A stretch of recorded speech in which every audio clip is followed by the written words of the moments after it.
கந்தா கடம்பா திருமுருகையா சிவகார்த்திகேயா மால்மருகா செந்தமிழில் திருப்புகழ் பாடி நின்றால் மனம் மிஞ்சிடும் இன்பம் விளையுதையா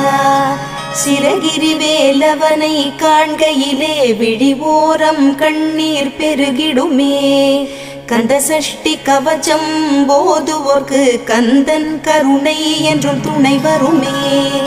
பங்குனி உத்திர நாளினிலே உனை நினைந்தே காவடி சுமந்து வந்தோம் புன்னகை புரியும் ஷண்முகனே உன் சன்னதி தேடி ஓடி வந்தோம் உன் பதம் பணிவது என் தவமே என் மனதில் நிறைந்திடும் உன்முகமே ஷண்முக பிரிய குஹ குரு சரவணனே வந்தே இன்னருளை தர வேண்டும் தென்பழனி மலையில் ஆண்டி முகம் சென்னிமலை